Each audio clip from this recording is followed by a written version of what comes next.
તો બનાસકાંઠાની બેઠક પર રસાકસીનો ચૂંટણી જંગ જામ્યો છે કે જ્યાં ભાજપ કોંગ્રેસે અંબાજીમાં મહાસભા કરી ત્યારે ભાજપ કોંગ્રેસની સભા વચ્ચે માત્ર 100 મિનિટનું અંતર હતું જ્યાં બક્ષીપંચ મોરચા દ્વારા સ્નેહ મિલન કાર્યક્રમ યોજાયો અને તે રાખવામાં આવ્યો હતો તેવું રજની પટેલે જણાવ્યું હતું ને કહ્યું કે ભાજપનો 26 બેઠક પર ભવ્ય વિજય થશે તો ગેનીબેન ઠાકોરે પોલીસની કામગીરી પર સવાલ ઉઠાવ્યા ભાજપના કાર્યક્રમમાં પોલીસનો કાફલો મોટી સંખ્યામાં તૈનાત હોવાનું ગેનીબેને જણાવ્યું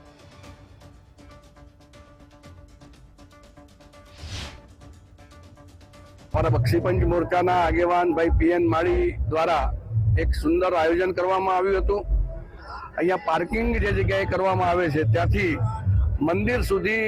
જે લોકોને ચાલવામાં મુશ્કેલી છે એવા વડીલો, વૃદ્ધો, વિકલાંગો આ બધાને અહીં અંબાજીના જેટલા રિક્ષા ચાલકો છે એ બધા રિક્ષા ચાલકો દ્વારા એમની રિક્ષામાં એમને વિના મૂલ્યે દર્શનાર્થે લઈ જવાય અને ત્યાંથી પાર્કિંગ સુધી છોડવામાં આવે એ પ્રકારની સુંદર વ્યવસ્થા કરવામાં આવી હતી। એ વખતે મેં કહ્યું હતું કે આ બધા જ મિત્રોનો સ્નેહ મિલનનો કાર્યક્રમ પણ આપણે કરવો જોઈએ। જોગાનુજોગ અત્યારે ચૂંટણીના સમયે એ કાર્યક્રમ થયો છે ત્યારે સમગ્ર દેશ અને ગુજરાત જે પ્રકારે માનનીય નરેન્દ્રભાઈને ત્રીજી વખત વડાપ્રધાન બનાવવા માટે ઉત્સુક છે। અમે અંબાજી આવે એ ટાઈમે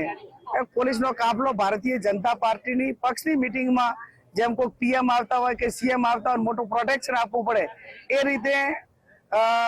આખો કાફલો તો એમને હું કહું જિલ્લાના એસપીને અને ચૂંટણી નિર્વાચિત જે અધિકારીઓ હોય એમને કે આ કાફલો કોઈ આ પીએમ ચૂંટણી લડતા સામેના ઉમેદવાર ભારતીય જનતા પાર્ટીના કોઈ સીએમ કે કોઈ એવું નથી કે જે એમને